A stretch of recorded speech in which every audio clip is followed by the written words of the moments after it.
Welcome to Fearless with Jason Whitlock. I am Jason Whitlock, your host. Happy Tuesday. No, I'm sorry. Happy Wednesday. It is hump day. Happy Wednesday to you and yours. I am in great spirits today.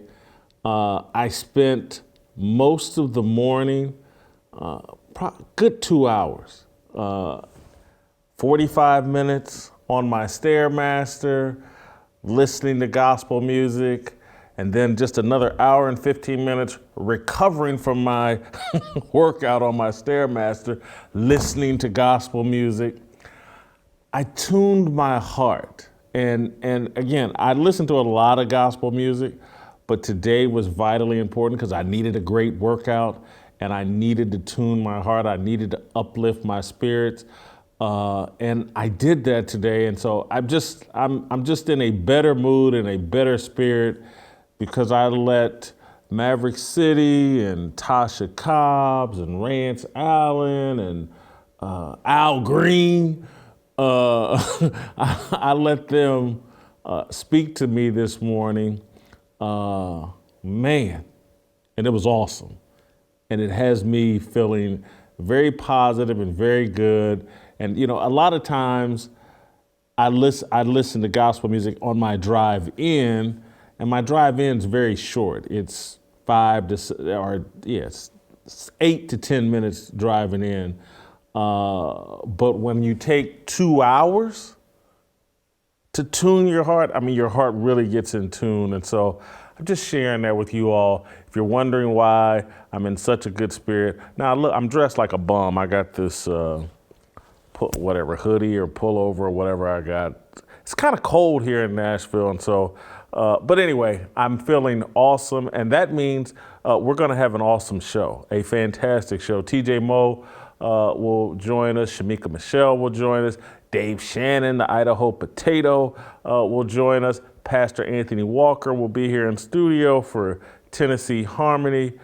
Just an awesome, fantastic show. We'll talk some NFL. We'll talk some NHL. Yes, you heard me. We're going to talk about the National Hockey League. We're going to talk about Bryson Gray.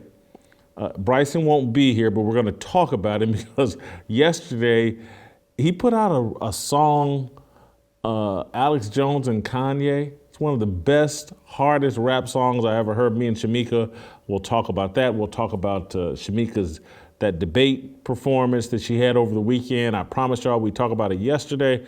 We're going to talk about it today. And then we'll get into Tennessee. Shamika and I will also talk about Kanye West being sued for $250 million by George Floyd's baby mama. And then we'll get into some Tennessee Harmony, because Tennessee Harmony is actually going to connect. Now, I just rattled off all these different topics, but Tennessee Harmony is going to bring it all home and connect everything we're talking about. And Dave Shannon and Pastor Anthony and I will have a great discussion about something going on in Australia that I think is foreshadowing what's going to be going on here in America. And again, it's connected to that slippery slope I was talking about yesterday. So fantastic show planned for you. I want to tell you about one of our fantastic sponsors, my favorite sponsor, or one of my, it's connected to food, so it's probably my favorite sponsor. No, I'm not going to lie to you. Good Ranchers. Good Ranchers has been with us almost from the inception, and they continue to show amazing support for me, you, this show, America, and what we believe in. They've got an October feast going on right now that's incredible, where you can get more than 4 pounds of free meat with your order. I think it's 2 pounds of Wagyu beef and 2.5 pounds of really great organic chicken. It's an amazing deal. You get it all free with the purchase of one of their bundle boxes. You got to treat yourself. They're calling it an October feast. It's all about Halloween and not going to the grocery store and getting that spooky meat with spooky bacteria. You can get homegrown meat. And guys, you've heard me stress this over and over and over again. It's these tiny little things that we can do that will make a difference. And supporting a business like Good Ranchers that supports American farmers, American ranches, American people, our way of life that has respect for our values, that you don't have to worry about what's on the, made here in America. You know it's actually made here. You actually know it's good American meat, and you're supporting American farmers and ranchers. You know that. This mystery meat you get at the grocery store that comes from God knows where, you don't have to do it. Look, I'm gonna eat meat, you're gonna eat meat, we're all gonna eat. Now there may be some vegans and some vegetarians out there, but the rest of us that like meat, we're going to do it. Why not do it with Good Ranchers? Great price. You lock in your price for the life of your subscription forever. You don't have to worry about inflation. You don't have to worry about someone screwing you over. You don't have to worry about anything. It's good American meat. You lock in the price. It's inflation proof. They're giving away more than 4 free pounds of meat, 2 pounds of high quality beef, 2.5 pounds of chicken. Listen, it's October. It's Halloween's around the corner. The real monster isn't under your bed or in your closet. It's at the grocery store, so skip it. Go to goodranchers.com. Use my promo code FEARLESS. Go to goodranchers.com/fearless. Get your American meat delivered. Be a good, fearless soldier. This is one of the small things we can do to make a difference, to make an impact. We can support the people that are supporting us. Be a good, fearless soldier. Do that. All right. Wanted to get that off my chest. I'm passionate about that. You guys know I'm passionate about food. And someone told me today, Tiffany, our makeup, said, "Oh, Jason, looks like you're losing weight, losing more weight. You look even better today." And I was like, "Yeah, I'm working hard." She could see, I'm just the whole gospel music. You get your mind right, and everybody can see it. And they just start flooding you with positive comments because you're so positive. Nothing had to come out of my mouth. It's just that spirit was filled in me. And so people started saying positive things to me. And, Tiffany lied to me and said, "Looks like I've lost some more weight." Anyway, we're going to bring in TJ Moe. Let's talk some NFL. Let's talk some Roger Goodell. TJ, I don't know if you saw this story. I think you did because I told you to look at it. But the NFL owners voted on Tuesday 31-1 to permit their compensation committee to open negotiations on a new contract with Commissioner Roger Goodell. Only one NFL owner, Jerry Jones of the Dallas Cowboys, offered any dissent. Jerry and Robert Kraft, the owner of the Patriots, actually got in some beef over this, and they exchanged harsh words. But what fascinates me about this story, and I'm reading the ESPN story, and I want to read this passage here. In the 2 years since he received his latest contract, Goodell has helped usher in a new 10-year collective bargaining agreement with the union that added a 17th game, helped ensure that the NFL didn't miss any games during the COVID-19 pandemic, and landed long-term broadcast deals with the new and existing partners worth more than $100 billion. The NFL's popularity is unquestioned despite a myriad of concerns about the long-term health of players. A lawsuit from St. Louis over the Rams' move to Los Angeles that ended up in a $790 million settlement, and repeated scandals and investigations into Washington Commanders owner Dan Snyder. And so ESPN is painting the picture that, Roger Goodell has been a flaming success, and that's why 31 of 32 owners, or actually it's 30 of 31. Is that right? Yeah, because the Green Bay Packers don't have an owner. Yeah, Green Bay doesn't have an owner. But whoever represents them voted along with this as well. And I'm reading this story and I'm like, maybe I'm wrong. Maybe Roger Goodell is this big flaming success, and I don't know what I'm talking about. All the ownership is pleased and happy with him. This guy's, the greatest thing since Pete Rozelle. Is that, and I'll tell you what's also funny to me, this is the last little tidbit before I turn it over to you, but they don't mention that Brian Flores and these black coaches are suing, a handful of coaches are suing the NFL. That's not mentioned. And again, I don't blame Roger Goodell for that, but they talk about all these problems, and somehow the media makes a big deal. We got this black coaches controversy. We're giving away 3rd and 4th round picks for people that sign black coaches or hire black coaches, but that's not mentioned at all. And so this article seems a bit bought and paid for by Roger Goodell and his handlers, but maybe I'm wrong. Maybe Roger Goodell is a big flaming success. Am I wrong? Am I wrong? So they did not mention Brian Flores. They didn't mention the Ray Rice debacle. They didn't mention the concussion lawsuits from 2011 and that settlement and how the NFL has become feminized and not even the same game over the last decade. They didn't mention how he totally mishandled Colin Kaepernick in the only time in the NFL's history they had a collapse in ratings, right? He's actually mishandled all sorts of things, but it depends on how you quantify how he's handling things, because the NFL owners don't care about ratings. They care about money. And if you look, he came in 2006.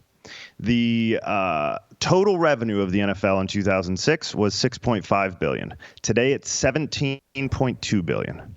So we're in a position where he's tripled the revenue of these guys in a very short time. And so that's ultimately what they care about. And the dissent that you discussed, if you read further on in the article, Jerry Jones didn't actually dissent as far as saying he shouldn't be commissioner. All he said was, hey, I don't want to pay him that much unless he does the stuff that I want him to do. And so we're talking about these owners caring about money. Jerry Jones cares about money the most. He's saying, let's pay him less if he doesn't come through on these very things. That's the big thing. I want to stop you there and just say I wouldn't characterize Jerry Jones' dissent that way. That's the way it's presented. But I don't think that's reality. Jerry wants to hold him accountable and doesn't want to just keep handing him money.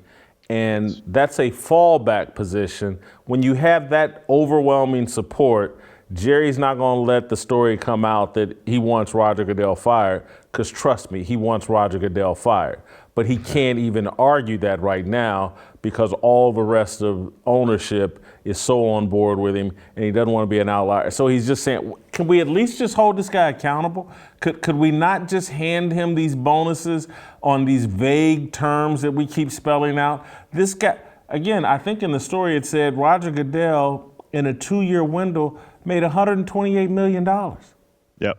And Jerry, like, again, the more money you pay him, the harder it is to deal with him. Trust me on this. Take Dan Snyder, the owner of the Commanders. He can't stand Roger Goodell.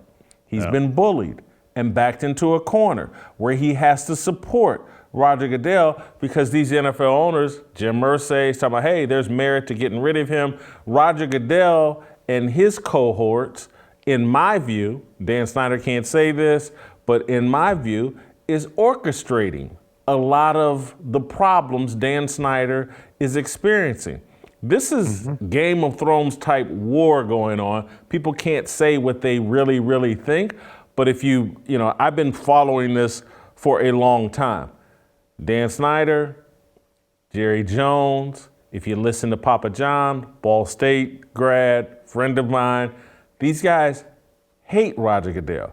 Roger Goodell is playing a great game of chess against his detractors and has backed them into a corner so much that 31 of the 32 NFL franchises say, hey, look, let's just give him this money. We don't even want to put stipulations. We don't even want to make him accountable for all this money we're paying him. They're building a better Frankenstein. Could be. That's a fair argument. I think Jerry Jones has more influence than you're giving him credit for. He virtually single-handedly moved the Rams out of St. Louis. I mean, that wasn't going to happen without Jerry Jones getting a whole bunch of these owners who were against it. Remember when they had the committee out in with the Chargers when they were going to do the split stadium in a different place, the Chargers instead of the Rams. They had them out, and 5 out of 6 on that committee recommended something else. The owners, Jerry Jones came in, put his arm around everybody and said, why don't we do this? And so I do think he's got more influence. I don't think he'd be the only guy sitting in there. If he wanted some allies, I think he'd get his allies. You disagree? I think he had, HAD, had a lot of influence. And here we are 2, 3, 4, 5, 6, 7 years later, and he's lost his leverage. This is a moving Game of Thrones that Roger Goodell is winning. Most of these guys are cowards. They just want to protect their money. They're not real patriots. Jerry Jones is on an island right now. Trust me on this, Dan Snyder hates Roger Goodell. Yes. He voted. No question. He voted along with the crowd to save his own rear end. They have a gun to his head. And part of that gun was Jim Irsay saying, you know what, there's merit to getting rid of Dan Snyder. That was Jim Irsay cocking a gun at Dan Snyder's head on behalf of Roger Goodell. This is House of Dragons, Game of Thrones. Jerry's like King Viserys in House of Dragons. He's old. His influence is waning. The stuff you're talking about he did with St. Louis and all that and moving the Rams and all that was when he was at the height of his powers. He's no longer at the height of his powers. People are, they're probably thinking more about Stephen Jones than Jerry Jones. And all the little maverick innovations and the deals that Jerry cut for the Cowboys that were good for him, all that stuff's in the rearview mirror. Right now, what you're looking at, and again, it's a shotgun marriage, but if I went full Game of Thrones, all these guys are bending the knee and pulling out their swords and saying, I'm with House Goodell. And I don't like Goodell. I don't like what he's done, but I got to say hats off to him. He's winning this Game of Thrones. So we're getting hung up on the one guy because we do agree on the rest. Fair argument on Jerry. I'm not sure he's quite knocked off his horse the way you do, but we are in agreement of this. The average owner is 71 years old. These guys, when they get to the end, most of their kids, unless it's a family business, right, with the Rooneys or whatever, like we just saw with Denver, the kids would have loved to keep it. They can't pay the taxes. And so they sell them at the end. These guys are fine with Roger Goodell destroying football so long as they get paid in the short term. These guys are all going to die in the next 10 to 20 years. We know that. There's very few young owners. What is it? Hadley gave me a stat. 87% of these guys are 60 plus years old, right? There's very few guys that are in the early part of their life. So they want to get as much money as possible, and this money's locked in for the next decade, right? They're getting $17 billion from last year. Coming up this year, for the 23 season, they get to rework the NFL Sunday Ticket, which will probably double. It's $1.5 billion per year right now with DirecTV. They're now shopping that to Google and Apple, trying to figure out who wants to pay $3 billion, right? And so you've got Amazon locked in for $1 billion a year just showing Thursday Night Football. CBS is locked in for $2.1 billion a year. ESPN and ABC 2.7, right? Fox at 2.2, NBC at 2 billion. They're making so much money right now that they don't care. And it's not even going to affect their family in the future because they're going to sell these teams still at some point, probably in the next 10 years, 15 years when they die, and they'll get paid. So it doesn't matter if the long term is that football is going to torpedo, which it is if it stays on the trajectory that Roger Goodell has put it on. But again, he deserves, in their minds, some credit because if you look at the least valuable team right now is the Bengals. That's $3 billion, right? Jerry Jones bought, this is 1989, but it was $140 million, and it's now worth over $8 billion according to Forbes. So these guys are making so much money because the revenue is going up and they're getting locked into these contracts. So then the value of their franchise goes up. And even Snyder, he doesn't want to leave, but he would have made a killing if he's got to sell his team right now. All these guys do. So as long as Roger Goodell and the back alleys can keep making these deals, keep the players happy enough, let's add another game, let's get some more TV contracts, let's get the revenue up to $20 billion. Well, when they got to sell their team, their family's taken care of forever. They don't. The demise of football doesn't have anything to do with them. They'll be dead. I think, TJ, my other takeaway and why I was disappointed and shocked reading this article, and maybe I'm gonna have to unpack these thoughts in a column, is that this is a signal that Black Lives Matters won and that the woke have won. That Roger Goodell and this backing of Roger Goodell is like, hey guys, Colin Kaepernick and all the woke stuff, and we're gonna put stickers on helmets, and we're gonna put writing in the end zone, and we're gonna do the little Inspire Change initiative. Trust me, guys, we're gonna sell out to the Marxists, and we're gonna be fine. We're gonna make even more money. And that argument, these owners are sitting around going, yeah, Jerry's right. And you know what? The fact that we've sold out America and the fact that we're betraying all the values we said we stand for doesn't matter because we're making more money. And so what I see in Jerry Jones is, a king that has lost. And he's stood his ground single-handedly amongst a bunch of cowards who have now just said, you know what, we're going to take this money. Our family's going to be fine. I'm going to be fine. And even my grandkids will be fine because they'll have a bunch of money. And the fact, the communist system, the China system takes care of the elites quite well. And so my kids and family will be perfectly fine. We're selling out America. That's my other takeaway is like, this dude has won. He's spiking the football. And the only argument that Jerry had grounds to stand on was like, could we at least hold him accountable, guys? And the ownership said, nah, we don't want to do it. Rogers made us too much money and screw America. Again, this is a bunch of people waving the white flag. A bunch of them just said, I'm going to take this money. I don't care what football stood for. I don't care about American culture and values. We're making a bunch of money under this. And the only possibility, the only reckoning is if it's an inflated bubble that will explode and collapse, and maybe audience will go away. Maybe all this money TV networks are showering, and Amazon and all these people are showering on them. Maybe that will all evaporate at some point, because we've printed all this money in the last 2 to 3 years. Mm-hmm. And so that's why they're making so much money. That's why these TV networks, we've been flooded by money from China. I'm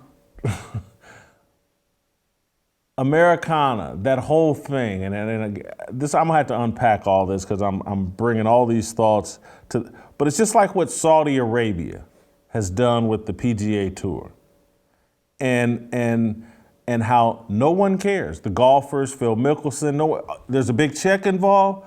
I could care less, and I'll sell out this league, this American league, but I'll sell it out because Saudi Arabia is cutting a check.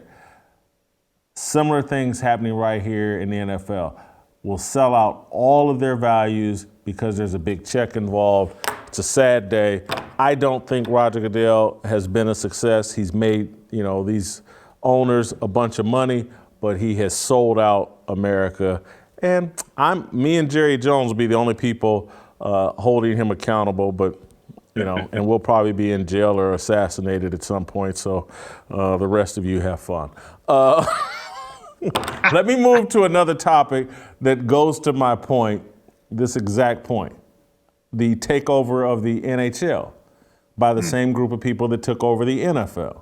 The National Hockey League, according to the AP, not according to the AP, the National Hockey League held a press conference yesterday admitting this. Let me read from the story. NHL, its workforce, 84% white, sets baseline to up diversity. The NHL, for the first time, has done an internal demographic study of its staff and all 32 teams, and the results show that hockey has a lot of work to do to increase diversity at all levels. This is the AP, the Associated Press. The report released Tuesday found that 83.6% of the NHL's workforce is white, and that men make up nearly 62% of the total based on the 4,200 people who participated in a voluntary and anonymous survey. Which is about 70% of all their employees participated in this.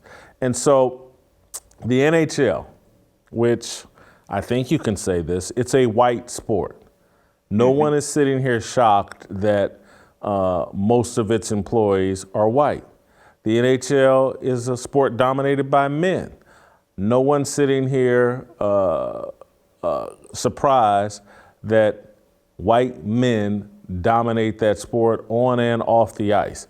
But everybody, the whole movement in America and the whole movement across the globe is what can we do to unseat white men, heterosexual men, and just men in general. And they've got, black people are listening to this and black men are listening to this and get all confused. Yeah, this thing is hurting white men. No, it's hurting men. But you don't see that because they got that big race flag out in front of you and say, this is bad for white men. If it's bad for white men, it's good for me.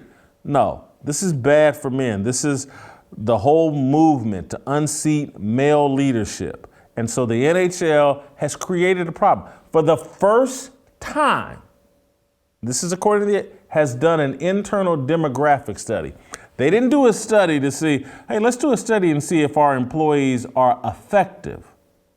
They just did a check on the race of the employees as if Jason Whitlock and all of his friends were, I had a dream. I wanted to work for the New York Islanders. No, I didn't.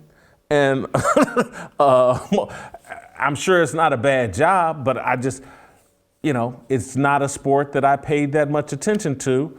And neither did most. But there's, again, this whole thing, they're winning. The other side is winning. I want to play a clip from the, I think her name's Kim Davis, the black woman they hired to fix their white man problem. Let's play the clip. It says that we are where we expected to be, but now we have the facts to back it up. I think the one area that we are feeling positive about is that 38% of our workforce are women. We've done a lot of work to improve in that area. And it's very consistent with our current female fan base of 40%, and so that's a great benchmark. Having said that, we know we have work to do with women of color, and we're leaning into that. I think the thing that you should take away from the workforce study is that it is a progressive outlook on how you begin to manage your talent. And it is progressive in that it's a self-identified report. So of our approximately 4,200 employees across the league and the club, 67% of our employees participated in it, and this is how they self-identified. And we will take this benchmark every 2 years and measure our progress over time. I'm going to predict that one day I'm going to come on this show and my head is just going to explode. Poof! It's just going to explode. Someone's going to say something so irritating and so just dumbfounded. My head's just going to explode. It almost just happened then, but I was prepared. I had already watched the clip, and so I had taken the proper precautions so that my head didn't explode. Because I want to tell men, but particularly black men, the game that's being run on you. The NHL that has never had a female hockey player, has never had a female hockey player in the National Hockey League. They hired a black woman to fix their workforce problems that they've created. They didn't hire a black man. Hey, you know what? We're a male-dominated sport. Men have traditionally been fans of this sport and participated in this sport. We got a diversity problem. Let's bring a black man in here to fix this. No, they brought a black woman in there. And you heard from her what's coming out of her mouth. We need to fix the diversity issue as it relates to women. So her plan is to install a bunch of black women in National Hockey League jobs. She ain't putting you in a job. She doesn't care about you other than the fact to keep her foot on your neck and to keep you in a subservient role to her. I don't care if I sound like a sexist pig and misogynist. All I care about is God put you, me, TJ Moe, a bunch of other guys that come on this show, on this planet to serve in leadership roles. And you, many of you, are allowing race to distract you from being unseated from your leadership position. Don't be an idiot. That woman ain't thinking about you. She ain't thinking about the Bible. She's not thinking about male leadership. She's thinking about what's best for her. And that's who the NHL, I look at it, I see it in the NFL. They're putting women in all these male spaces. They're not thinking about you. They will pay lip service and have the media write all these stories. Oh, we need more black coaches. That ain't their agenda. They want more women, and that black woman's gonna hand out a handful of jobs to some black women who will know nothing about the NHL. She's mostly gonna be handing jobs to white women. Some of them actually know something about the NHL. But you'll be sitting around applauding and clapping and happy. Well, white man ain't getting nothing. I'm happy. Makes my life better. They deny the white man, my life is better. You're an idiot. TJ, I don't have a question there. I just had to get that off my chest so my head won't explode. That was a good take. So Kimberly Davis, her position is the Executive Vice President of Social Impact Growth and Legislative Affairs, which is a really long description for extortionist. And, you know, that is not a position that should exist, right? Diversity, this is not what I have come up with. I've read it somewhere and fully believe it. Better words than I came up with. Diversity is a description, not a goal. When you look at a place of merit, you'd say that's a really diverse place. And what you can look at is say, look, different cultures, people who come from different places are all succeeding. That's good. That's a description. To make that a goal completely undermines the meritocracy that you're trying to put forth. And it's so funny the way they do this, right? Because the argument in the NFL, we were just talking about Brian Flores, right? The argument in the NFL is that, well, look, you need to reflect the players. And 70% of the NFL is black. Why aren't 70% of that coaches black? Well, 84% of the people are white. Why are we looking and saying that, oh, we need to get a whole bunch of other people in here, right? And particularly with women, right? They're saying we need to get women there. Well, women can't play the sport because they're not physically capable. So now they've moved from the players to the fans. Well, we got 40% women as fans, and so that should be reflected in our executive pool. Why?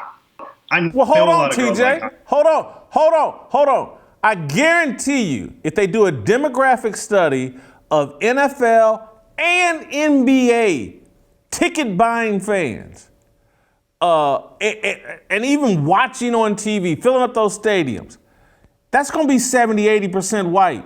And no one will make the argument, well, you know what? 70% of the Chiefs fans are white, so 70% of the players should be white. No one's going to make that argument. That's right. I'm sorry for interrupting. No, it's good. Here's the other really stupid argument, right? This is the one sport in America that is not dominated by people in the United States. Like 42% of the NHL is Canadians. Are all white people the exact same? I'm trying to figure out. 9% of them are from Sweden. 6.5% are Russia. Got a ton from the Czech Republic and Finland and Switzerland. It's like they're white, but they're not even from here. A lot of these guys, we got a guy in St. Louis, Vladimir Tarasenko, speaks very, very broken English, right? He looks white. He is Russian. That's just that. And so it's one of those sports that I tell you, the NHL can't get less popular than it is, but they're trying.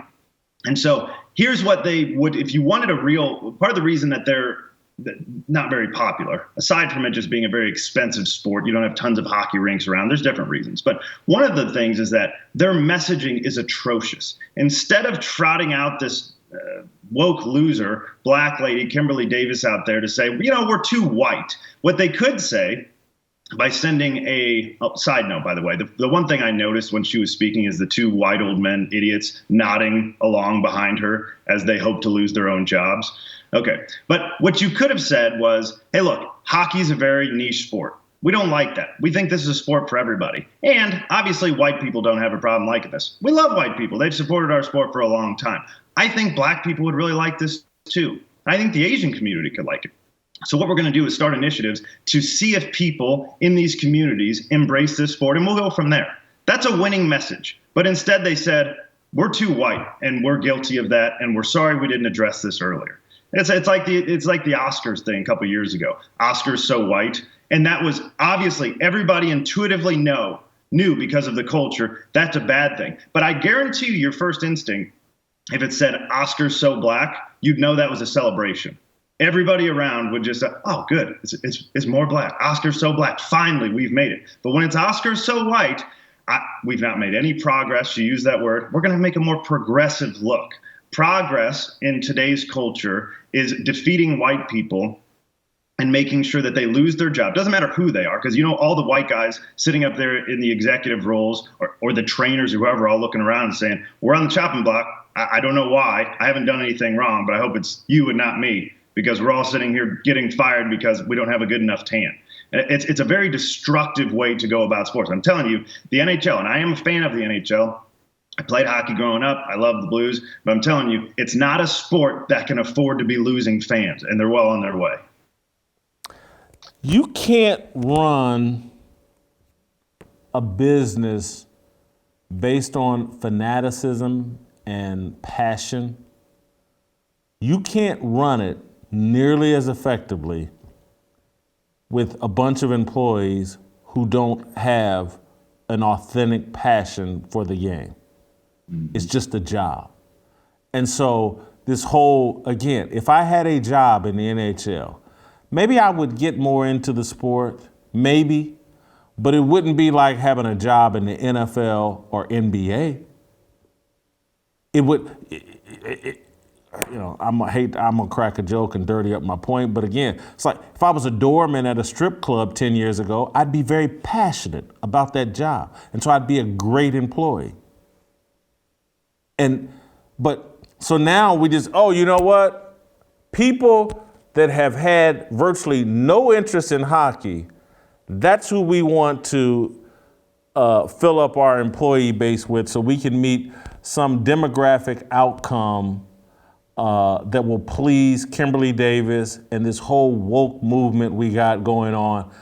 I'm telling you, there's a through line to all of this. What you're seeing in the NFL, what you're seeing in the NHL with that press conference, the other side is winning in a landslide. They're just mowing these cowards down, just running right over them.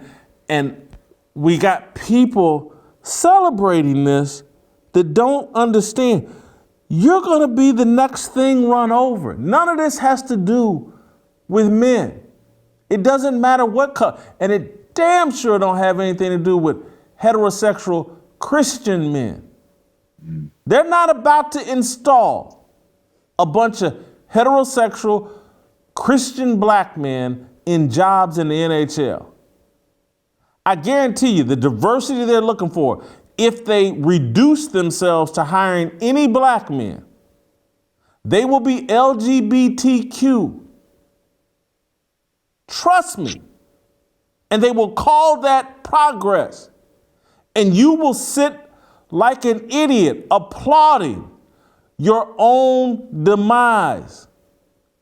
You better snap out of this racial idolatry, get into your Bible, realize who and what you are, and reject this nonsense. You are being destroyed. None of this has anything to do with you. Or they would have hired you or someone that looks like you to fix the problem. They went and got some black one. You think Kimberly Davis knows a damn thing about hockey? You think she's ever played the sport? She ain't even been on a video game. I used to love to play them NHL video games. That's from back when I lived in Ann Arbor and I was a bit of a Red Wings fan, but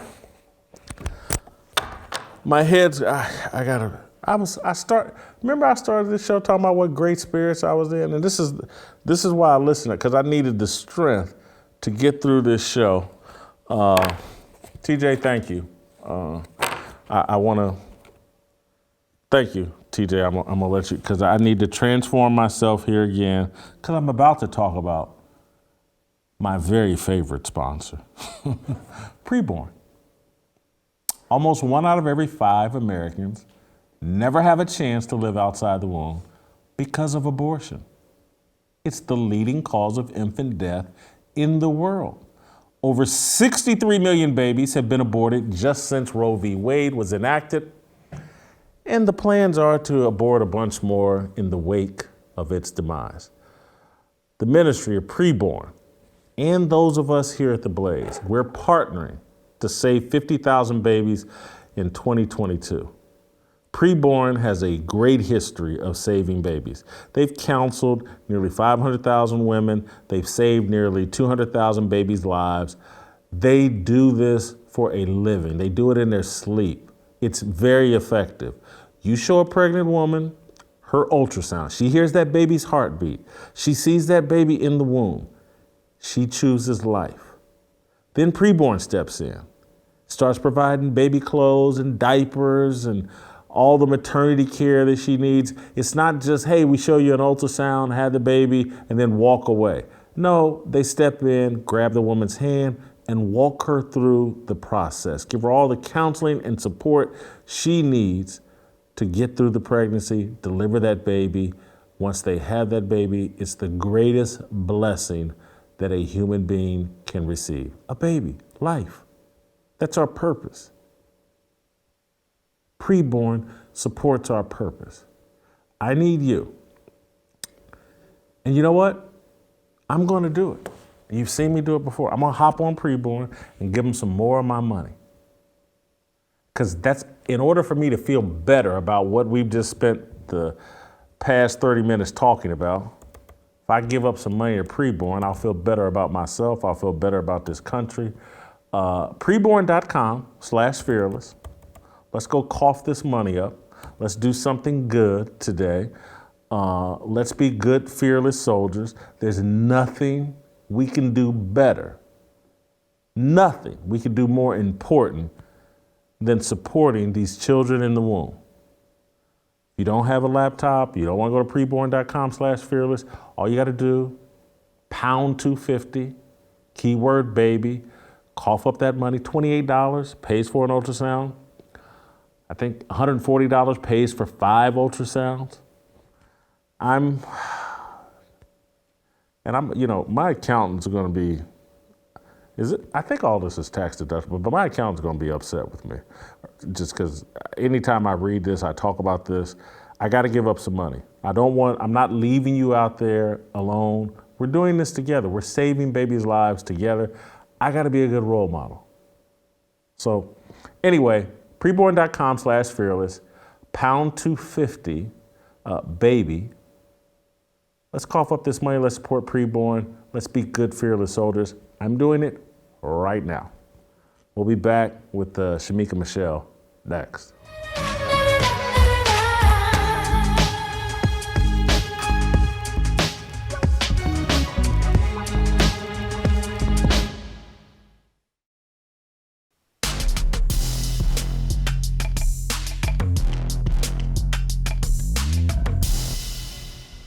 All right, welcome back.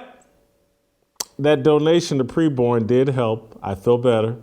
I'm now in the mood to invite Shamika Michelle into the show and talk about her debate performance this weekend. Her and Delano were in Washington, D.C. for the walkaway movement. They had a conservative versus liberal debate. They got kind of spicy. Let's play a clip from the debate where I think Shemeka was going back and forth with Well, I'm in a better mood, so I'm not going to call the woman an idiot, although I would like to. I'm not going to do it. I'm on my best behavior. I feel very good about myself. But anyway, let's play a highlight or two here. Let's play the 2 highlights, and then there's a 3-minute highlight I'll play once we bring Shamika on. But let's play the first 2 highlights back to back. They were treated with fairness and dignity and respect. They were allowed to walk in. They weren't shot down like dogs at the doorway. They were actually shot. They weren't shot. The woman shot herself, I thought. No, are you kidding me? I thought she had a gun. Okay. No, it was a police officer who actually shot her. All right. Well, we got one person. Okay, I'll recant my statement. My point still stands. They were not the woman thought Ashley Babbitt shot herself. Leveled down, mowed down with artillery like black people would have been. So yes, I think that the black community does actually need strong nuclear families, but not because we're black, but because that's the natural order. Amen. And so I think it would be safe to say that Reese may not be a Christian, because when God looked at man, he said it's not good for man to be alone. He gave him a woman. He didn't give him a village. He didn't give him the community. He said, be fruitful and multiply to this man and this woman. So it's supposed to be God, husband, wife, child. And that's the natural order. And that's why I think we can see some of the foolishness that we see in the black community, because we are out of order. And we can make up all of this stuff that sounds good. I'm from a single parent home, and I'm not somewhere cracked out in the street selling my body. However, that is not ideal. It would have been better for me to be in God's order, to have a mother and a father to raise me. And that's just what it is. You know, the effect that it's had, we've had women for generations now saying that they don't need a man, and we have boys that don't want to be one.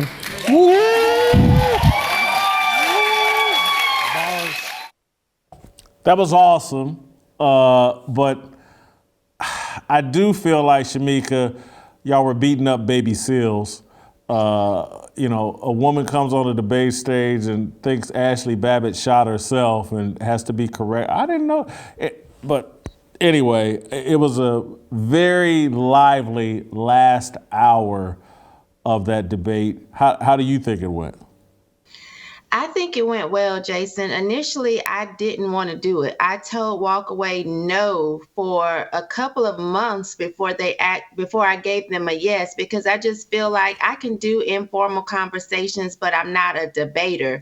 You know, we didn't have a debate team in my high school. I don't know if we had one in college, but it was not something I was interested in.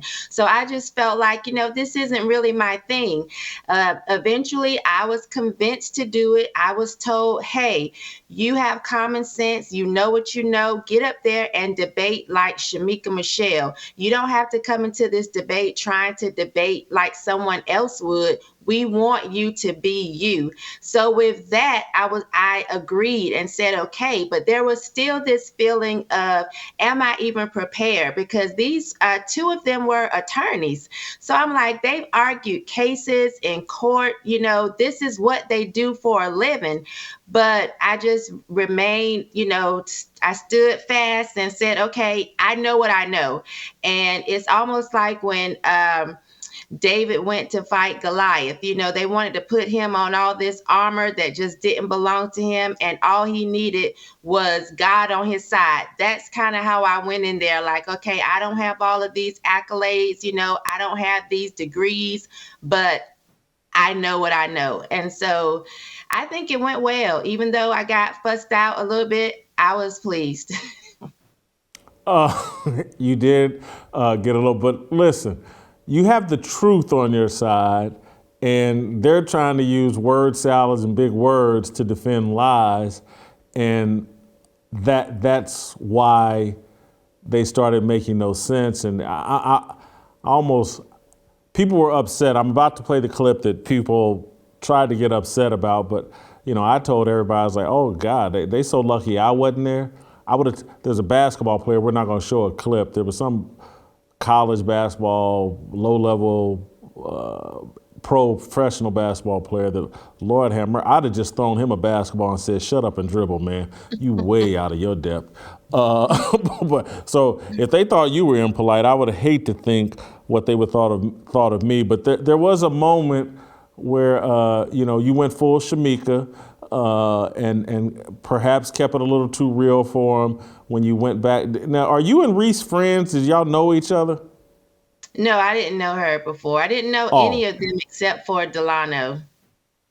Okay, so at one point, she's making her case for abortion and how women and black women have never had autonomy over their bodies. And Shamika went Shamika. I loved it. Not everyone loved it, but I loved it. So let's watch. This is about 3 minutes. Let's watch it. Enjoy.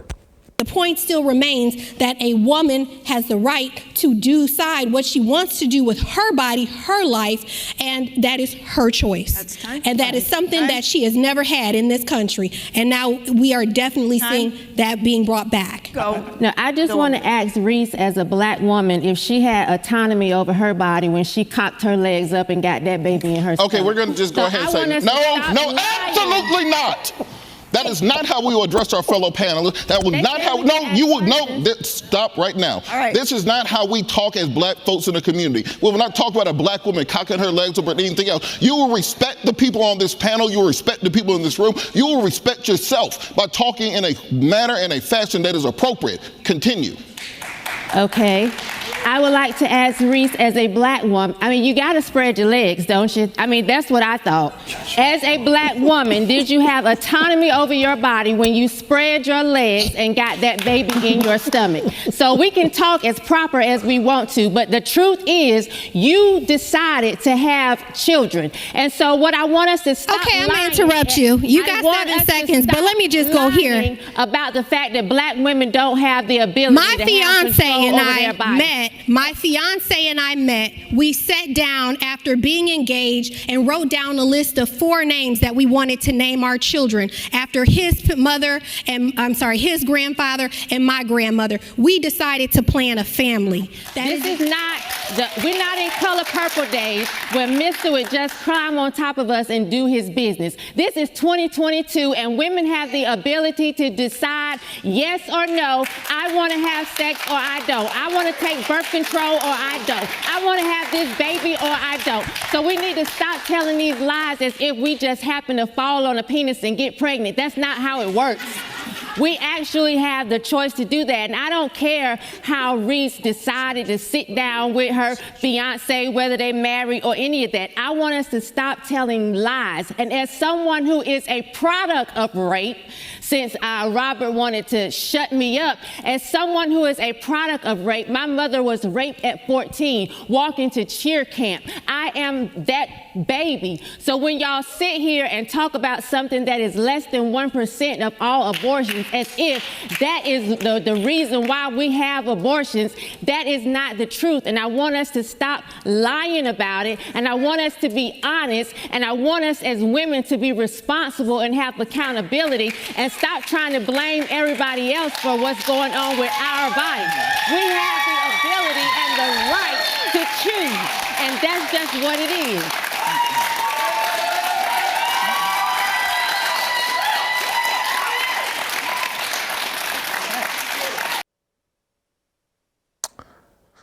So when you're standing on a stack of lies and you know it, and you're getting crushed in a debate, a tactic is, I'm a victim and she's a victim. And you've crossed the line by saying cocked legs. Now this man, and again, I debated with him over Twitter. After I saw this, either that night or the next day, I came at him and this whole little scolding or whatever. Now, he will walk by a drag show with kids and won't say a word. He ain't gonna tell nobody, stop this, shut up, we're not gonna blah, blah, blah, blah, blah, blah, blah, this, that, and the third. He gonna walk by all of that. And I told him this over social media, that you sitting there listening to a woman, and he said he was pro-life. He said he's on the left, but he said he's pro-life. I said, you sitting there listening to a woman lie in defense of the murder of babies in the womb. But what was offensive to you is a woman saying cocked legs to another grown woman. Crazy. I know what was more offensive to me. And again, I'm sitting at home watching on my laptop. You took the words right out of my mouth. These people are lying. The devil is a liar. The devil's in our midst. They lying about killing babies. You're the product of rape. I understand why you got a little heated and went like, oh, is she gonna lie? I'm gonna call this lie out in the most provocative way possible to expose the lie. I don't have a problem with it. This is a grown woman. I guarantee Robert Patillo will be somewhere doing the electric slide, listening to Snoop Dogg and Cardi B talk about WAP and all this other stuff, but cocked legs is the bridge too far. Miss me with that bull. Right. I kept my composure. Anyway, yeah. Shemeka. Yeah, I don't know if people could see she was pregnant. So for me, it was to say, you know, Black women have never had body autonomy. That was a problem to me because I knew for sure that she had, laid somewhere willingly to get pregnant and have this baby. So you're telling a lie and you're justifying abortion. And what I was not willing to allow her or any other woman to do was to put themselves on the same level as my mother or any other victim of sexual assault who actually didn't have a choice, who didn't have body autonomy. You're not on the same level. A lot of these women waltzing into these abortion clinics are doing it as a method of birth control. So I was not going to give her the luxury to put herself on the same level, to disrespect the first woman in my life, which is my mom. I wasn't having that.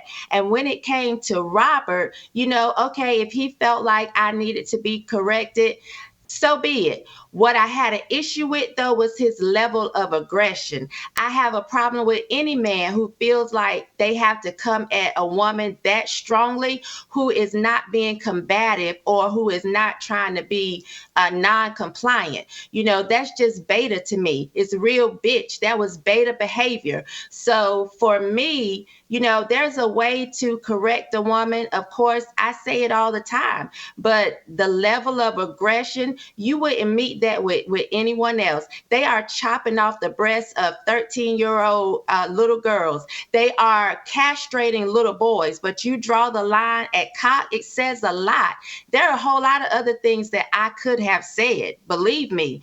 But, the level of aggression for me, I thought was unwarranted.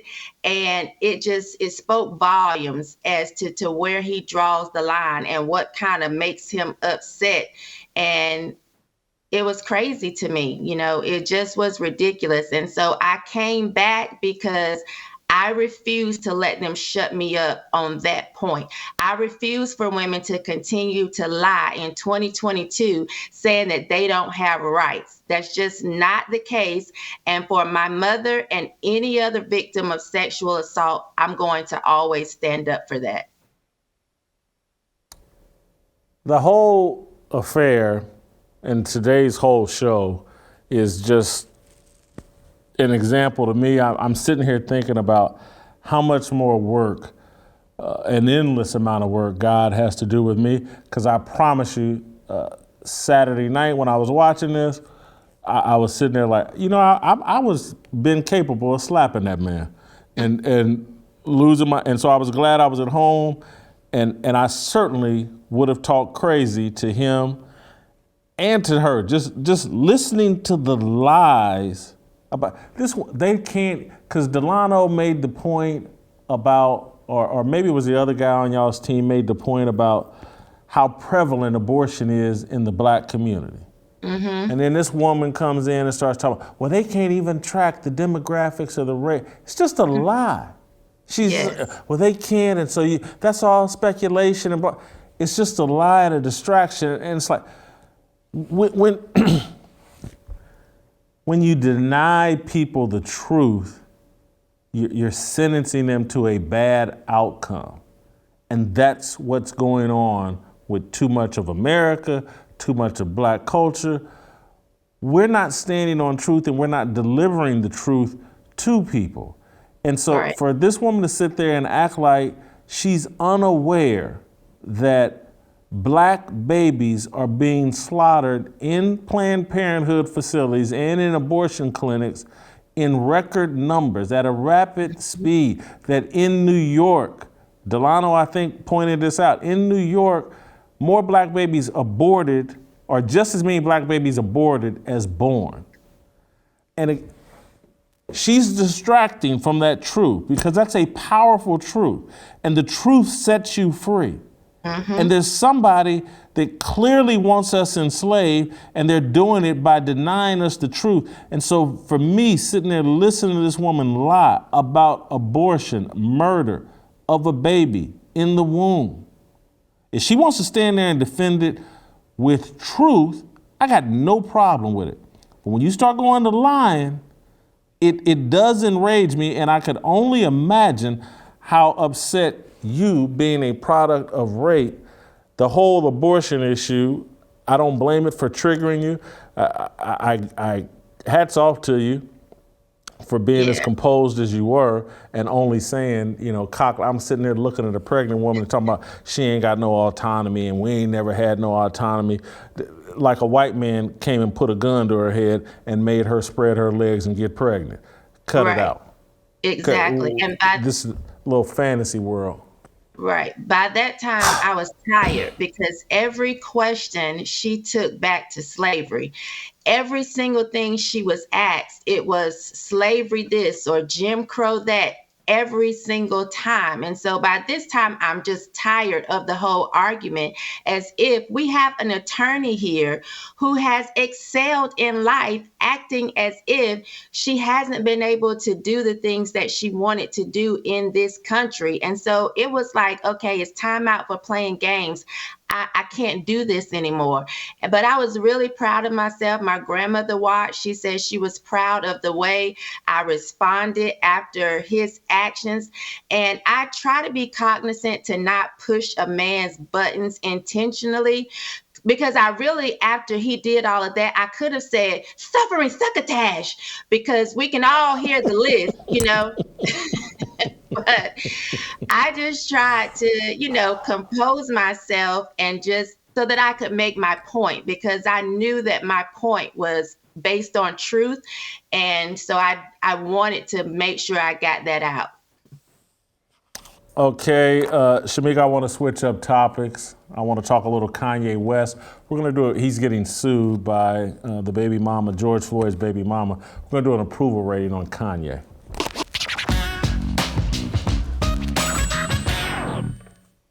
Again, I'm saying this entire show, this entire conversation, it's all connected. Everything from what me and TJ were talking about to what we just talked about at abortion, and just this attack on the truth and the ability to say the truth and how it's being outlawed, and how, and again, you can't have a search for truth without free speech.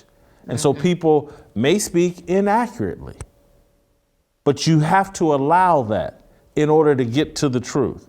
And so I don't care what side of the George Floyd argument that you're on. If you think Derek Chauvin, cold-blooded murderer, and set out to assassinate George Floyd, that's your opinion. You're allowed to say it. I disagree with you, but I'm not offended by that's your opinion. If Kanye West wants to go on a podcast and say his knee wasn't really on his neck like that, I got no problem. If he had gone on and said, look, I think the dude OD'd on fentanyl, I got no problem. All the man said was, I don't think his knee was on his neck like that. And George Floyd's baby mama is suing Kanye for $250 million.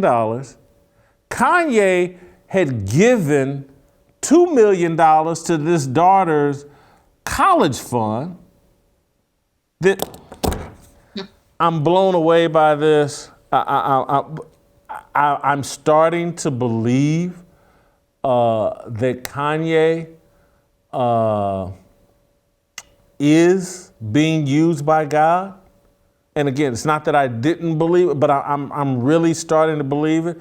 He stood somewhere yesterday or the day before and gave an opinion about what's going on with him, and he talked about being used by God. Let's play that clip. I love rappers. Rappers are artists. But when media calls me a rapper, specifically to not bring up the fact that I'm worth $11 billion, that I'm the richest black man of all time, that I'm a billionaire, that I'm a tycoon, that I'm a visionary. And if I say that, if I say those three things, then they'll say I'm a narcissist, right? But they push you down so much that you got to fight just to say who you are. You know, what I got from the documentary, from the Candace Owens documentary, was I felt like it was a setup. I felt that in the documentary, if you look at it, he told his roommates they want a tall guy like me. They want a tall guy like me. Well, who is they? I'm gonna pose it as a question, as opposed to, you know, giving you some kind of theory that I can't pinpoint. And this idea, these martyrs that we have, is 14 kids is dying in Chicago every single day. And they have this Jewish media, black media, trauma culture, trauma economy, the stuff that Charlemagne the God works for, the stuff that Rosenberg works for, the stuff that academics, the guys that academics, you gotta understand, all these people that y'all listening to out here, I'm gonna tell y'all, they getting their checks cut. You know, and y'all, I need y'all to really respect what I'm doing, the stuff that I'm doing and I'm saying online, and love the fact, look, I got money, I got my songs, I could go off and just go to, you know, Hawaii and live a nice life. That means that God has called me to sacrifice all of that in order to bring the truth. That's what I'm saying. They don't cut my check. You listen to people that's getting their check cut by Jewish media. George Soros, come and meet with me directly. I told you, you ain't gonna send none of these people that you usually send. Charlemagne, we know all the names. Nori is a good guy. Like he said, he called me this morning, he said, maybe politics is a little bit too much for me. Everybody back up off of Nori. This is like, he was giving a platform. Interesting comments by Kanye. And so we're going to unpack this by talking about his approval rating. We'll start with job performance. I got him at a 24. I'm authentically starting to believe like God is using this very imperfect person to open people's eyes and minds to a reality about what's really going on.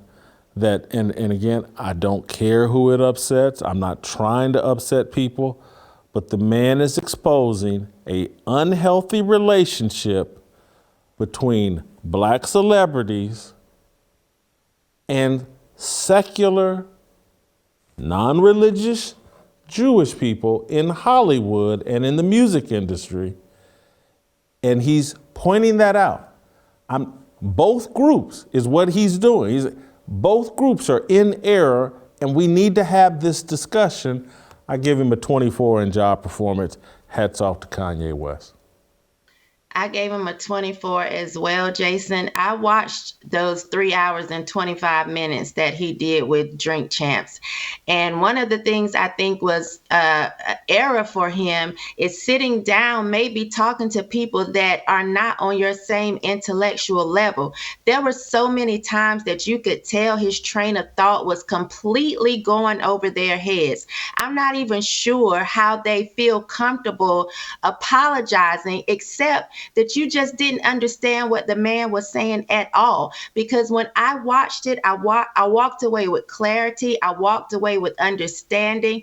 Kanye talked about, okay, maybe the DEFCON 3 thing was too much. Maybe that was anti-Semitic. My father told me that I didn't articulate myself well.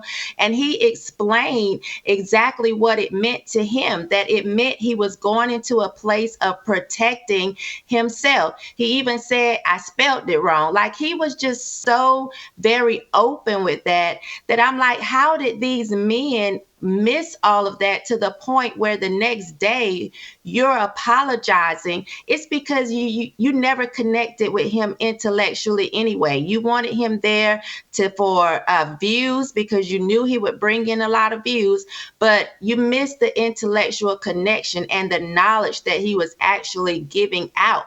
I've heard for a very long time about Jews in Hollywood. If it wasn't for like Ice Cube and NWA, I wouldn't know about Jerry Heller. I only know that man is Jewish based on the raps and the things that they've said about him. So, it's not that Kanye is saying anything new. He's actually, though, I guess because of social media and the way we're in this kind of cancel culture that is, oh my goodness. But many of us have heard this and known this to be the case for years, decades. So he has a 24 for me from being a soldier in the Army right now that's not backing down. Character. This is a little bit dicey to me as it relates to character. I'm high on Kanye, get it, but character, he married a witch, and he married Kim Kardashian. She put out a sex tape, and she's some kind of MK Ultra handler or whatever, and so I can't go super duper high on Kanye's character. He's a fallen man, not unlike me. Again, I gave him a 10 in character. I'd probably only give myself a 12 or a 14. So, I'm not saying I'm much different. I almost married a witch. So I'm just saying. Anyway, I give him a 10 in character. And I gave him a 24. Listen, my assessment is what is happening with him right now. Ask me next week, he may do something that I don't think is right, and I'll give him a 10. But right now, I think because he's a billionaire. If he wanted to just waltz into the sunset or ride off into the sunset and chuck the deuces and say, hey, y'all get what you get, he could really do that. But the fact that he, with so much to lose or, the scrutiny that he's under, character to me is he's really being strong and standing up and doing what he doesn't have to do. I probably would have chucked the deuces like, get raped. Get ripped off. I don't care. I got mine. But the fact that he's actually standing, fighting with the hopes that it can help somebody else, his character right now in my eyes is very strong. Authenticity. I got no problems with Kanye's authenticity. Some people are like, he's all over the map. One day he thinks this, he thinks about, George Bush don't care about black people. Now he's on this side. He loves Donald Trump. I think he's very authentic about what he believes. He wears his beliefs on his sleeve. I give him a 23 in authenticity. I gave him a 24. This is Kanye's day in my book. So he has a 24 for me. I think that he truly believes in what he's saying and what he is doing right now. So I think it's very authentic. And then it factor, the guy's dominating the news cycle. He's, I hate to reference Twitter, but he's trending on Twitter for the last 10 days, 2 weeks, every day. He definitely has it. Everybody's talking about him.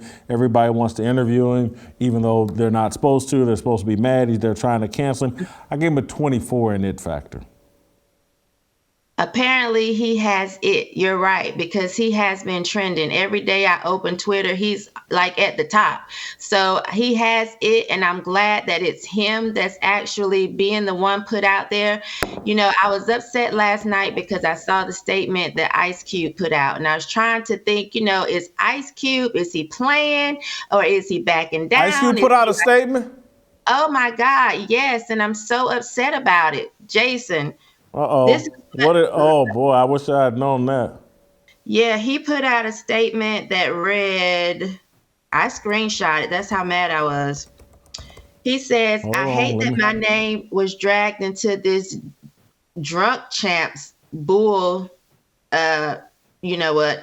I don't know what Ye meant by his statements. You're going to have to ask him. I didn't put the batteries in his back. Please leave my name out of all the anti-Semitic talk. I'm not anti-Semitic and never have been. That's a lie. Like, what do you mean you never have been? And so I don't know if he was just trying to be funny or if he's bowing like everyone else is. I'm just like, at this point. Oh, he's bowing. Yeah, everybody he's bowing. Yeah, they're folding faster than a trans penis. Like, what's going on here? Because we remember, Ice Cube, we don't have amnesia. No Vaseline alone, we could get that you had an issue with Jews being in charge. Oh my God. I mean, I'm shocked, and I'm looking at the statement now. I can't. Yeah. He's in business.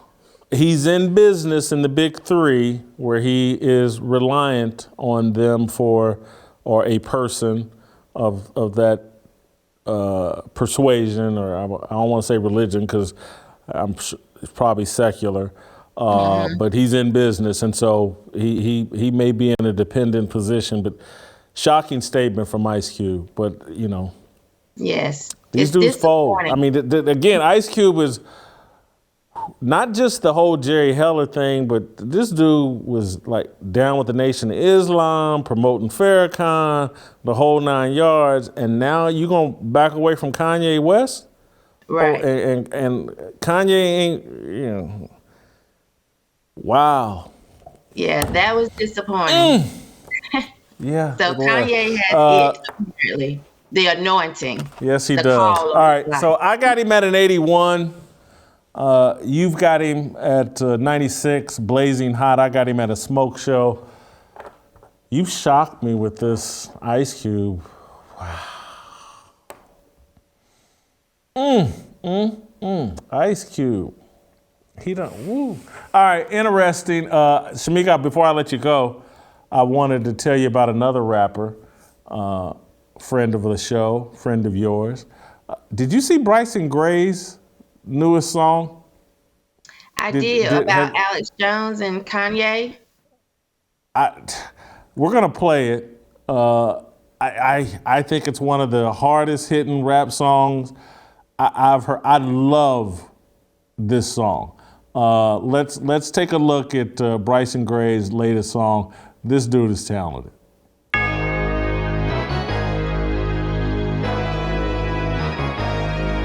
I went down.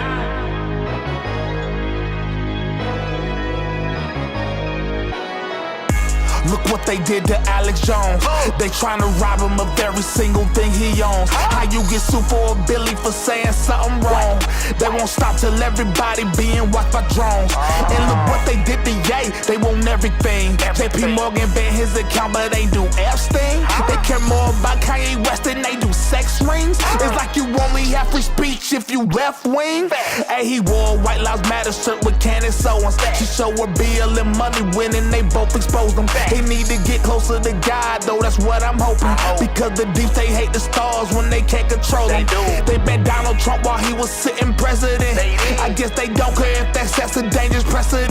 Now they rating him and Mike Lindell without evidence. Is this still America and what it represents? And that's why I'm out here flexing while I'm slaying demons. We living in the end of times, you should show a season. Politicians betray this country, they committing treason. It's all for power, so they laughing while the country bleeding. Look what they did to Alex Jones. They trying to rob him of every single thing he owns. How you get sued for a Billy for saying something wrong? They won't stop till everybody being watched by drones. And look what they did to Ye. They want everything. JP Morgan banned his account, but they do Epstein. They care more about Kanye West than they do sex rings. It's like you only have free speech if you left wing. Look what they did to Andrew Tate. They banned Sneako too. And everything they did to me, they gon' do to you. They run experiments on people like we in the zoo.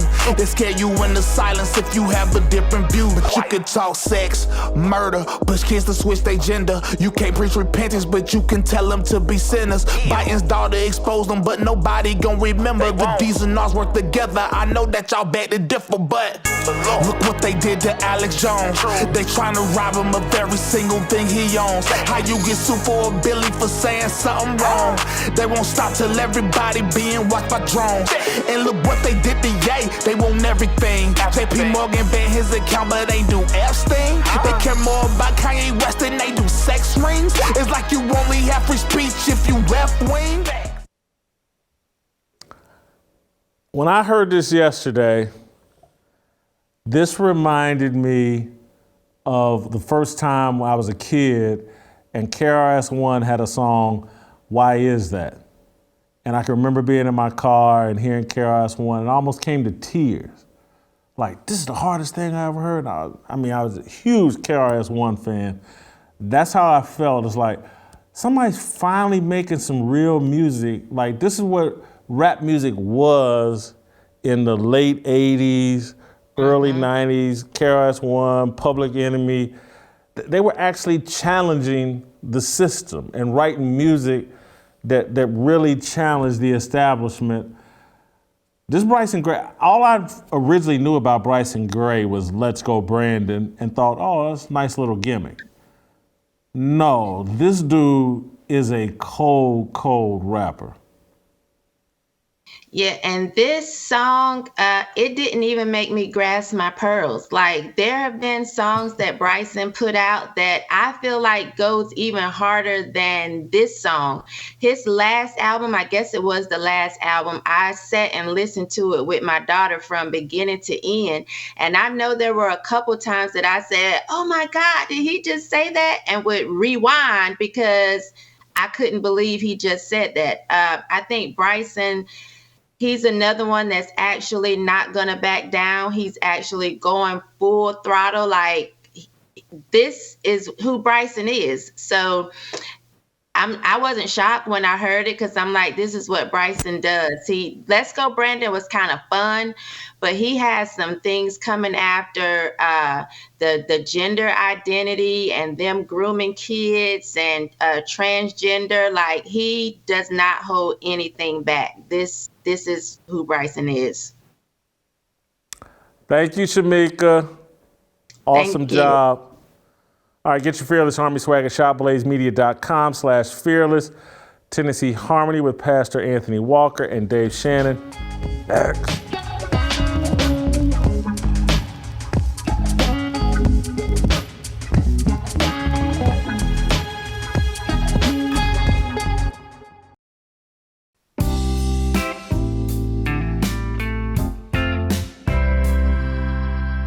All right, welcome back. Jason Whitlock, Fearless. They caught me a little bit by surprise. I wasn't quite ready, but I am ready because it's Tennessee Harmony. We're going to end on a very positive, spiritual note. I'll be in a good mood when this is over. I started the day in a great mood listening to gospel music. Now we get to end the day talking some Tennessee Harmony. We'll do a little Bible study later in the day. I'm going to get a second workout in today. I feel so good and energized. Anthony Walker is here in studio with us, as always, Pastor Anthony. Dave Shannon joining us from Idaho via Skype. Pastor Anthony, if you would bless our conversation, we'll then get into it.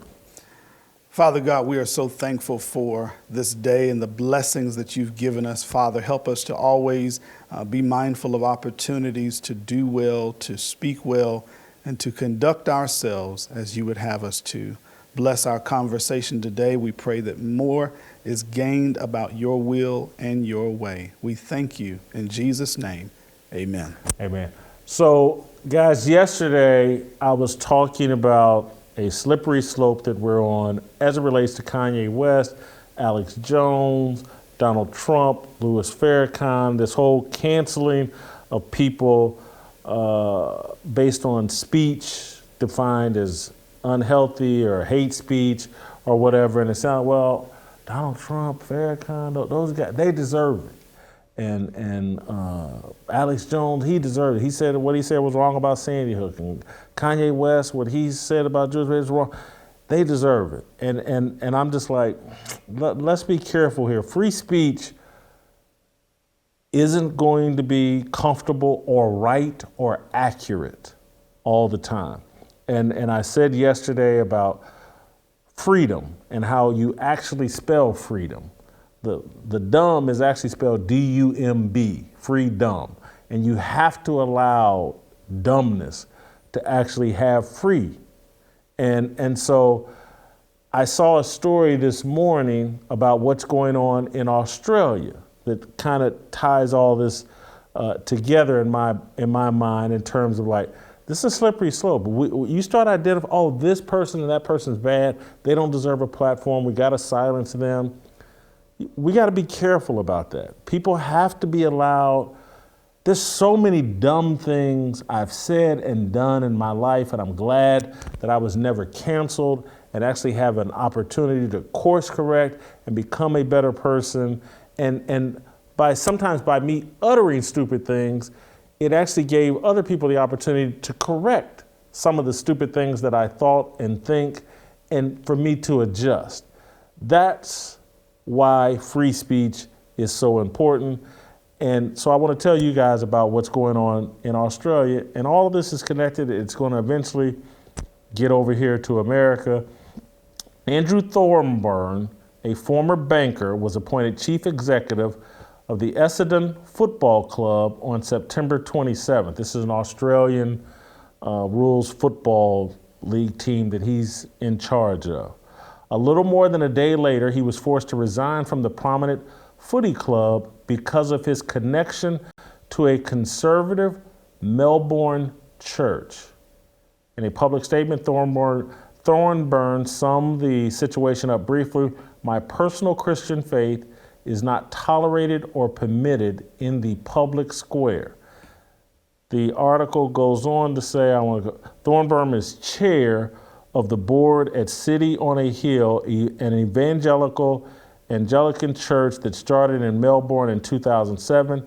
It currently has 8 sites, 5 are in Melbourne.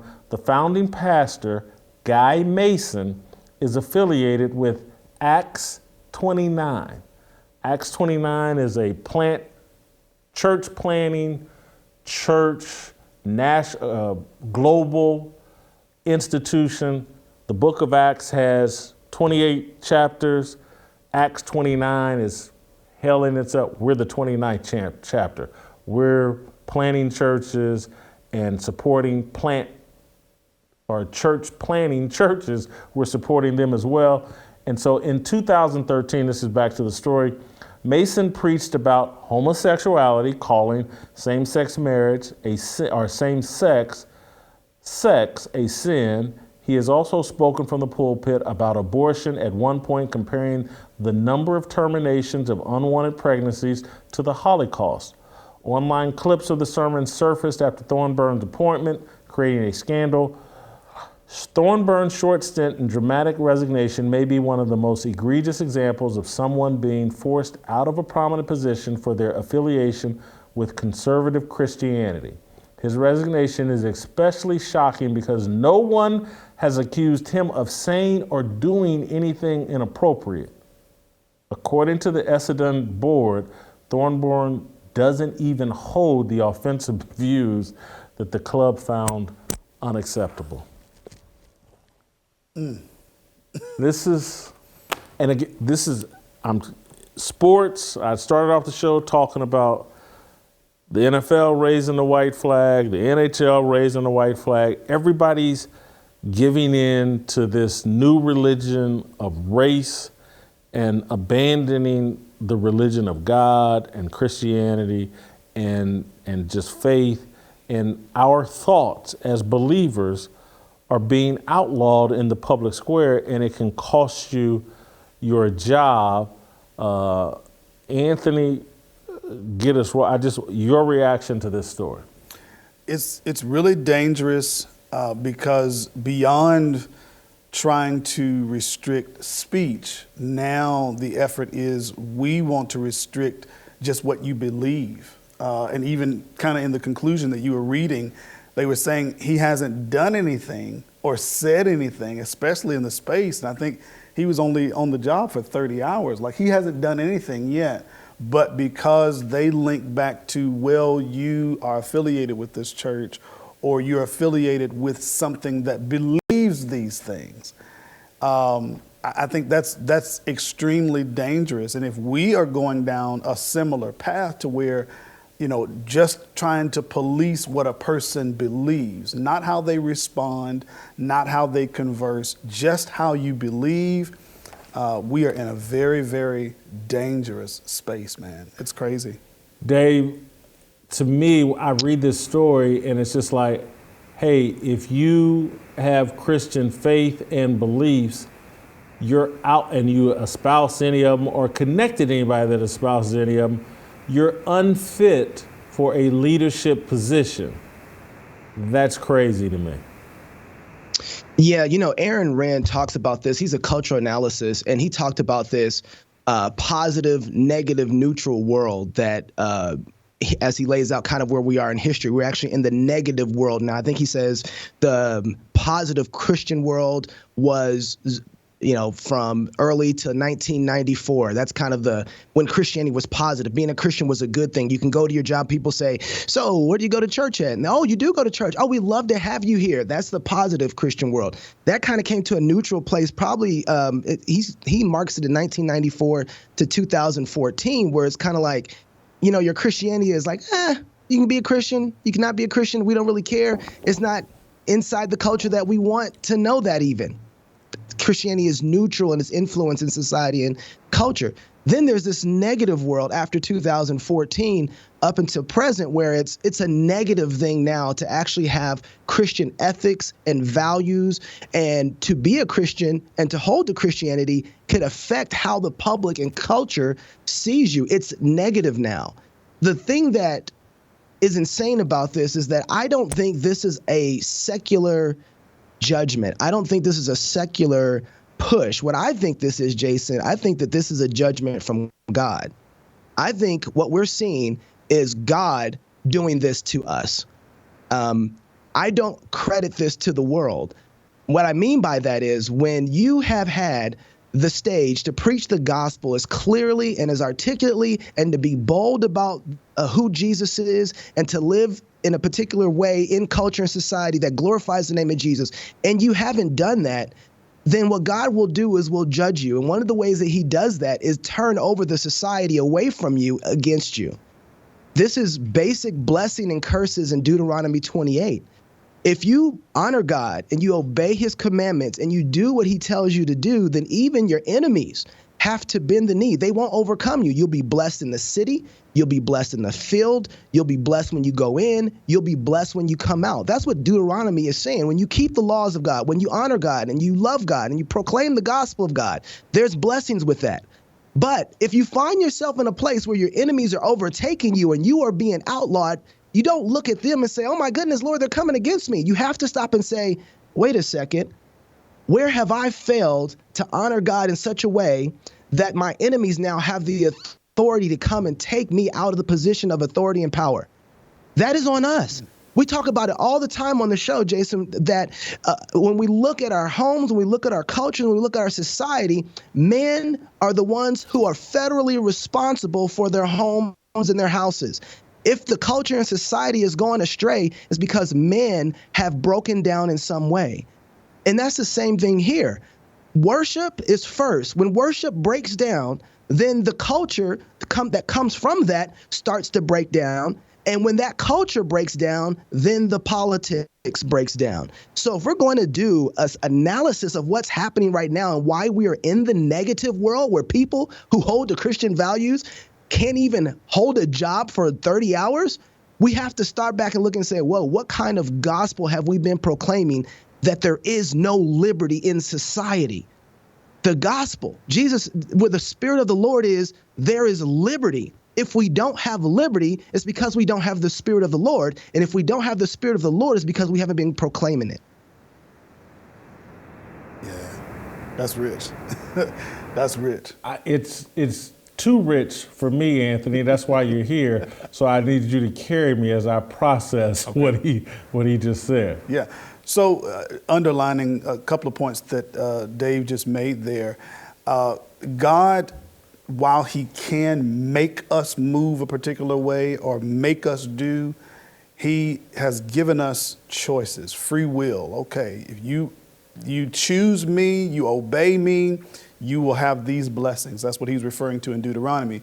But if you reject me, you will have these cursings. These things will happen, and he's not going to stand in the way. And so when we continue to go down a path where, as Dave points out, men are not standing as they should, houses, marriages are not supposed to be like they should. Like prior to what the government does or says, the government is not designed to do what God designed man to do. The world is not to be run in a particular way that God has not ordained us to do it first. He's wanting the world, if you're going to look to anybody's marriage, anybody's community, anybody's preacher, hey, look at my people and see what I've charged them to do and look at how it works there. But when we have devolved to where we're not living it out, working it out as he's called us to, we will reap the benefit or the punishment rather of what we are seeing now. And the other side of it that I look to is there is a rejection of truth that's going, worldwide. You know that. And the thing about it, one of the instances that Paul had with teaching the truth, one of the scriptures I have listed for is Galatians chapter 4, verse 14 through 16. Paul says, at my trial that was in my flesh, you did not despise or reject, but you received me as an angel of God, even as Christ Jesus. What then was the blessing you enjoyed? For I bear you witness that if possible, you would have plucked out your own eyes and given them to me. Have I therefore become your enemy because I tell you the truth? And the reason that scripture came to my mind about this executive is at the bank, he's a good dude. They really didn't have an issue with him while he's an executive at the bank. But when he comes into the sports world, now they're going to look into and find out, wait a minute, who is this guy? What church does he go to? What do they believe? And what have we heard them say? And what about the preacher of that church, et cetera, et cetera? They go down in this line. And Paul is saying basically to the Galatians, he said, at one point I told you the same truth and I'm your friend. But now because you have changed, now this truth makes you want to reject me. And it's vitally important for those of us who bear the cross, those of us who are Christians, that we must remain in the truth whether the world accepts us or not. Don't change the truth to accommodate them. Stay with the truth. If they change, yes, they're going to reject you because you've remained with the truth. So, Dave, I this will be my feeble because what you said, I'm gonna rewatch tonight, and I'm gonna think about it because man, that's heavy. And here's my reaction. You hit at something that sounds so truthful to me because when I'm on the internet or social media, I will see things now that are so shocking to me. And I'm gonna give just a real simple example that anybody on social media probably has seen, but lives a TikTok, Sarah Gonzalez that actually works for The Blaze. She was on Tucker Carlson last night, but because she went someplace in Texas where they had some kind of drag show, family-oriented, kid-friendly drag show. And I saw this video on social media. This man dressed as a woman is dancing, and it's mostly adults. The song is one of the crudest. I don't know if you saw this. It was all the P word. You can eat this P word, this P word, but P. And she's and then you see right behind the drag queen this 5-6-year-old child. And I'm looking at this and just seeing the adults that seem to be enjoying this with the lyrics playing and all. Even if there was no kid there, I'm still like, really? And then, but when you see the kid, and so my reaction, it took all of my discipline last night, because I was like, I'll probably get in trouble, but I was like, I wanted to tweet out, we should all burn in hell for this. And I didn't do it. But that is where my mind went. Is like, I can sit here and wag my finger at them, but I think we're all going to pay a price for what we're tolerating to be done to our kids. And I say our kids, not having any, but they are our kids. I'm allowing this. And I feel like I deserve a harsh judgment for that. And that seems to be kind of what you're saying. Mm-hmm. Mm-hmm. Yeah, that is part of what I'm saying. And here, let me just push the issue just a little more. When 2013, they went, first of all, Jason, this is already here in America. You had Kevin Hart, who was pushed out of hosting, what was it, the Grammys or Oscars. The Oscars? Oscars? It was the Oscars. Yeah, maybe. For some stuff that he had said years ago. And it wasn't that gross, but they shut him down. And nobody really, very few people came to his defense in that moment. But here's where I want to push it to. When they decided to fire Andrew, was Thornborn? When they decided to fire him because of the sermon that his church had preached on, what we didn't see was a whole bunch of churches saying, oh, wait, we can't preach what the Bible says? Well, guess what Sunday is going to be like? We're going to get together every church that believes in the Bible to preach that exact same sermon. We are going to preach this until the Overton window on the culture moves, until people believe that Jesus saves homosexuals. We've neglected to preach the gospel out of fear of it because we don't believe that it has the power to save the very people we're talking about. Jason, that's what drives me nuts with the transgender stuff and drives me nuts with the drag queen story hour. We know it's morally wrong. And we get that there's a problem happening, but we forget that the gospel is the antidote to the problem. Not just calling out the problem, but saying, man, Jesus saves people like this.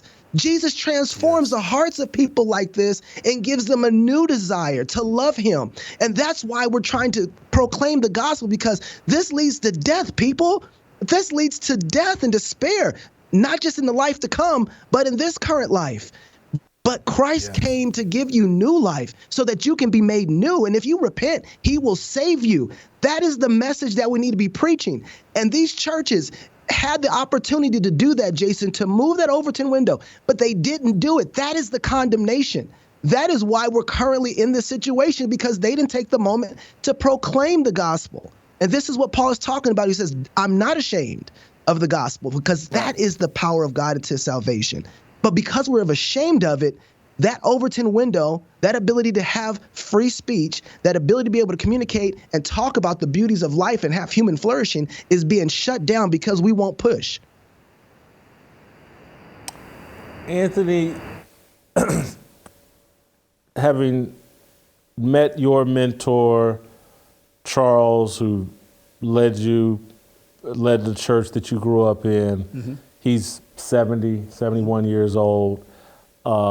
Can you see this difference in terms of the environment you're preaching in as opposed to the environment he was preaching in as you were growing up as a kid, in terms of ministers being more free and more supported in just standing on truth and some harsh truths?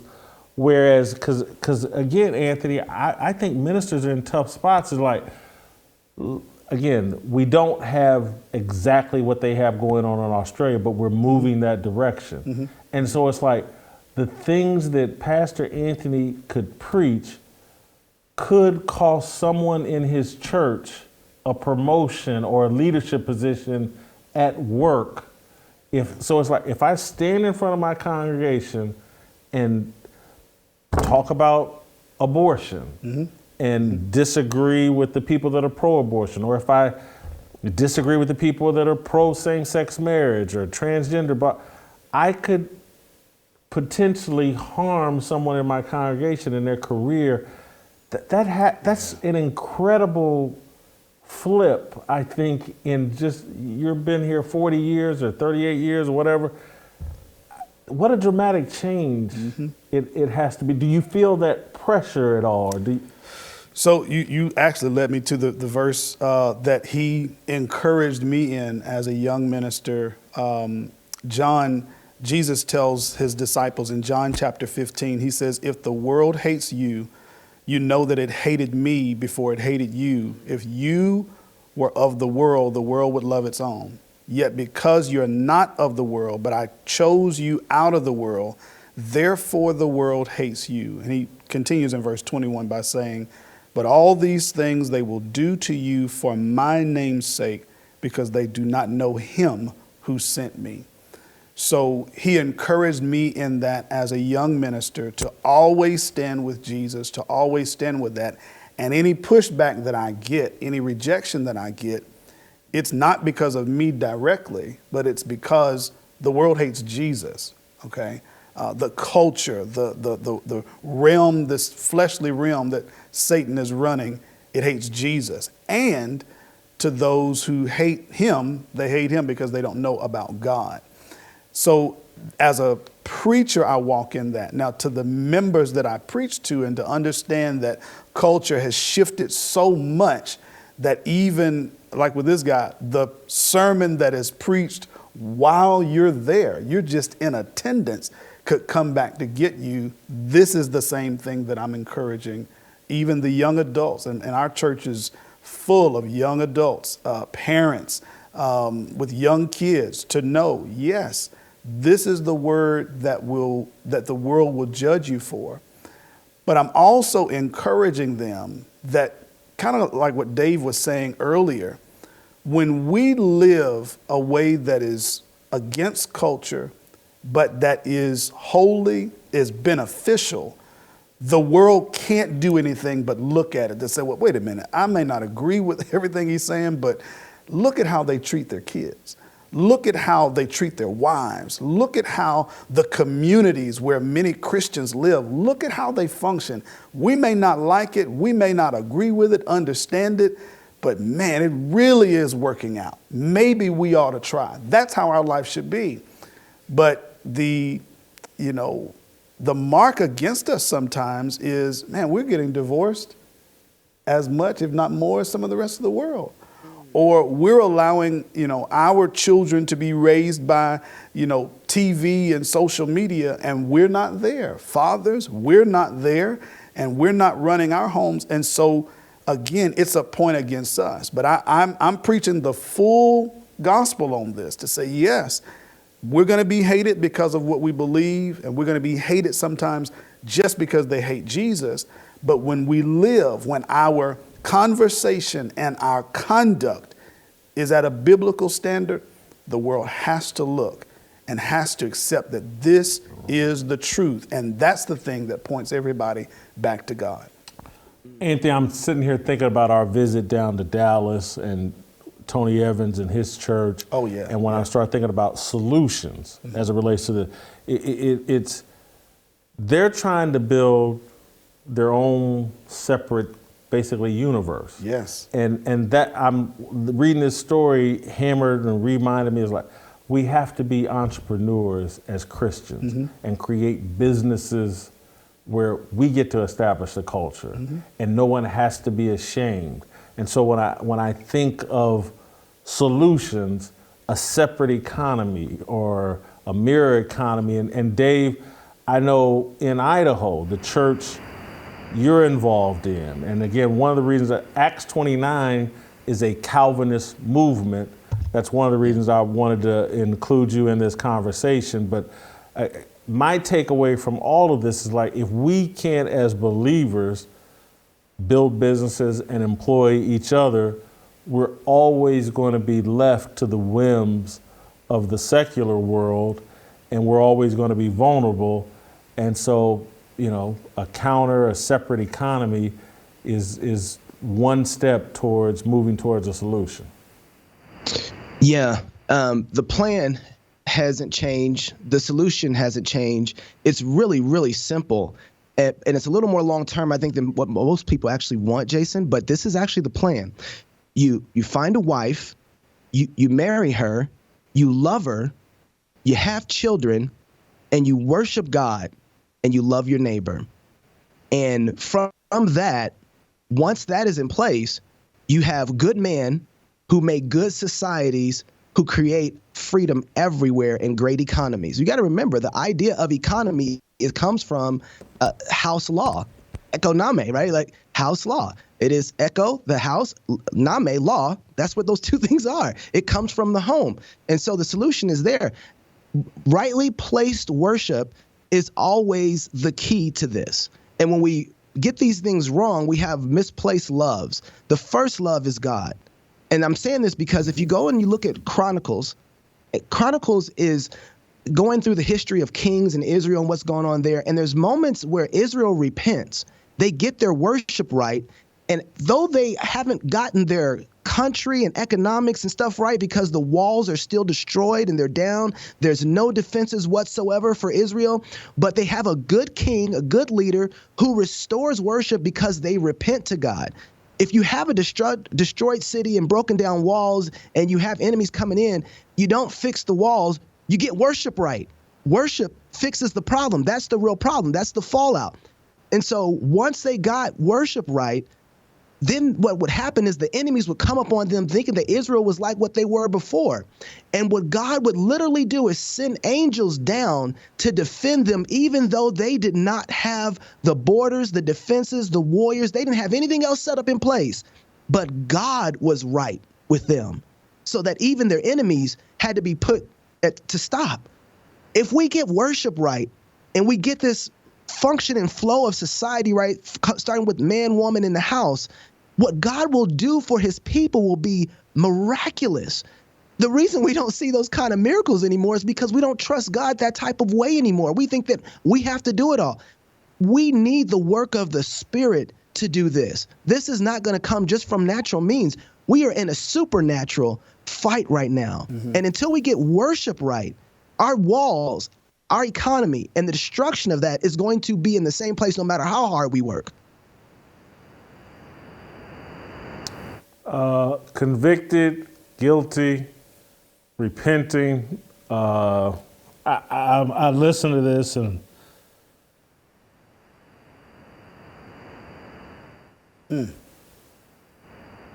I was in tears just now. I'm not gonna lie to you, because I feel it as a father. I feel it as a man, and I'm repenting. But until we get that, once we get that, my God, what would he do with that? What would he do with men who have changed hearts, who fear God and proclaim his truth? I can't wait to see it happen, and I'm excited about it. But we got to turn our hearts back to Jesus. Oh, yeah. Oh, yeah. I got to go. Play the music.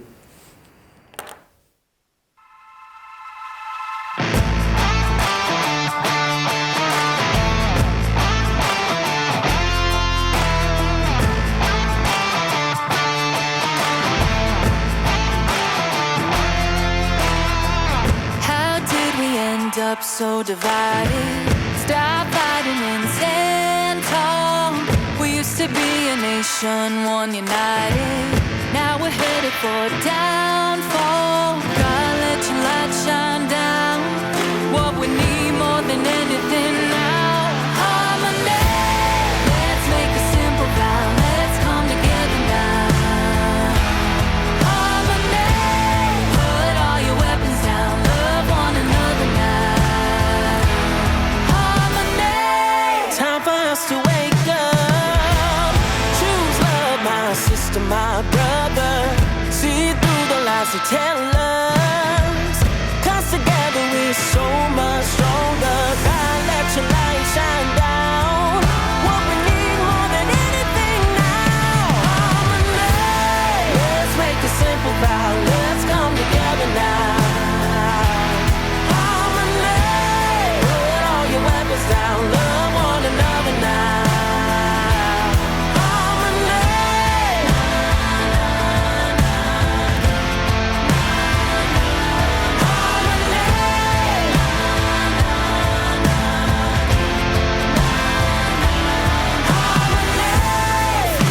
The enemy won't let it get to me.